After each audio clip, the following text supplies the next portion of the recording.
जहेज देने को अक्सर मजहबी रस्म के बराबर समझा जाता है। फ़िक़्ह की किताबों में जहाँ दीगर उमूर के बारे में इस तरह की तफसील मिलती है, वहाँ दुल्हन के बारे में इस तरह के किसी तसव्वुर का जिक्र नहीं। अरबी लफ्ज़ तजेज़ के मानी है किसी को सफ़र के लिए तैयार करना। तैयार करदा सामान को जहाज़ोन कहते हैं। इसी से उर्दू का लफ्ज़ जहेज़ निकला है। सकाफ़तों में जहाँ बेटी को जायदाद में हिस्सा लेने का हक नहीं था, इसे शादी के वक्त मुआवजे के तौर पर कुछ दिया जाता था।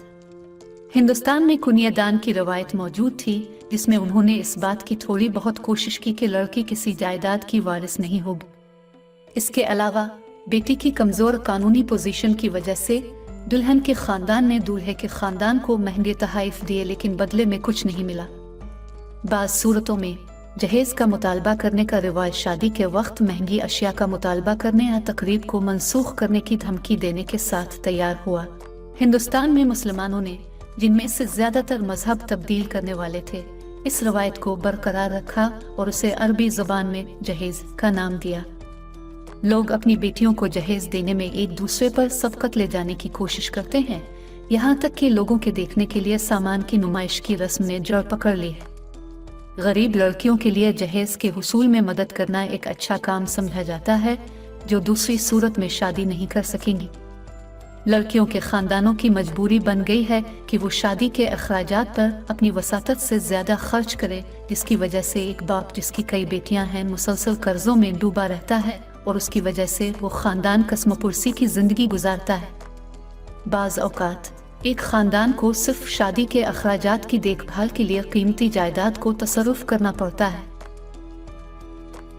स्क्रिप्ट राइटर, हदायतकार और शायर खलील अर्रहमान कमर ने लोगों को जहेज़ के खात्मा के लिए अरेंज की जगह लव मैरिज करने का मशवरा दे दिया।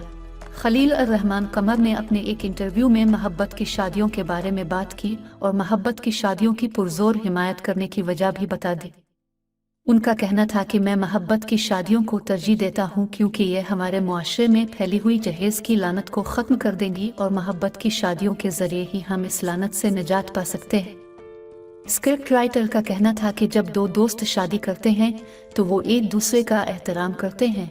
ज़िंदगी में तवक्कुआत के बगैर कोई रिश्ता नहीं होता। जब आप अपने शरीक हयात से जहेज़ का मुतालबा नहीं करेंगे तो आप उसे जीत जाएंगे।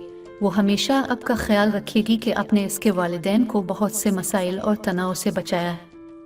उन्होंने मज़ीद कहा कि घर ख्वातीन के लिए बनाए गए हैं, मर्द घर में वक्त नहीं गुजारते, सिर्फ एक अच्छी औरत ही घर बनाती है। मज़ीद तारीख़ी और मालूमाती वीडियोज़ के लिए हमारे चैनल को सब्सक्राइब कर ले। शुक्रिया।